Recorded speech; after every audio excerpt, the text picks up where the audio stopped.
Recep Tayyip Erdogan is the 12th president of Turkey. He spearheaded changes to the constitution in order to change the presidency from a ceremonial to an executive position in order to retain power of the state. He has survived one coup threat and has been in power for many years. First, we're going to talk about how he has a grasp on propaganda and governance styles to stay in power. Erdogan stated that as the first of a new system, he would take Turkey to the next level. This is a powerful statement to get the attention and to retain his power, as he changed the presidency from a ceremonial position to executive because his party told him he could no longer be prime minister because he had too many terms as that. And the prime minister used to be in charge of Turkey, and the president was just for show. According to a foreign policy article, Erdogan uses disinformation in an impressive quantity. He chooses what information to share in order to control the public views. So he is using propaganda to control what the public sees so that they'll still think highly of him and so he can stay in power. He has relationships with powerful nations as well as his key supporters that show that he has a failing hold on power.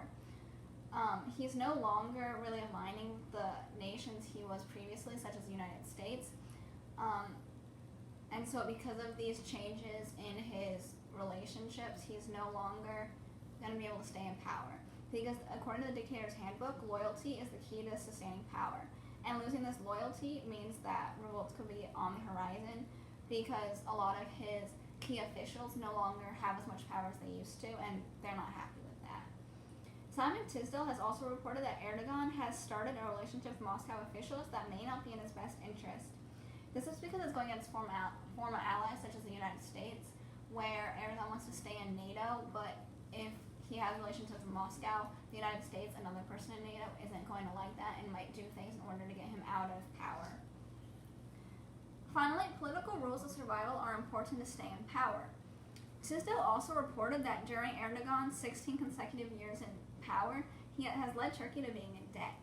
The political rules of survival tell us that money and special privileges are the key to sustaining loyalty. And so because Turkey is in so much debt, if Erdogan isn't able to stay on top of the money and able to give it out to his key supporters, they're no longer going to support him, and it's going to lead to his downfall. Okula also reported that Erdogan got his presidency with 52% of the majority, which is a high number. And in the political handbook, we learned that it's really important to keep your nominal selector at large because those are the people who get you elected, and you need to be elected to be in power. But now a 2018 article has said that there's growing unrest in Erdogan's key supporters as they're less seen in this new system, where if his key supporters aren't happy, it's going to lead to other people not being happy because usually these key supporters have their own bases that support Erdogan. Erdogan has had a long political life, but surviving one coup attempt does not mean that he is safe as his adherence to the political rules of survival is failing, and those are the best ways to stay in power, as those are how the people who stay in power long-term follow those rules. And because, as we saw, that he's not following the money rules or the loyalty rules, it seems that here in the next few years, a lot of people are going to be unhappy with how he's leading, and it's going to lead to him no longer being